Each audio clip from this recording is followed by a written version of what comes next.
Procesi numërimit tek KZZ3 për subjektet politike është mbyllur rreth orës 5 të mëngjesit të ditës së sotme.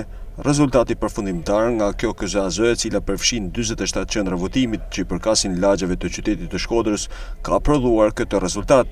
Partia Demokratike dhe Koalicioni Aleanca për Shqipërinë Madhështore ka marrë 5.587 vota, Partia Socialiste 5.179 vota, Partia Social-Demokrate 848 vota, Partia Mundësia 245 vota dhe Koalicioni Nisma dhe Shqipëria Bëhet 239 vota. Të pavlefshme kanë rezultuar 386 vota, ndërkohë një kuti është dërguar pranë KQZ-s për parregullsi.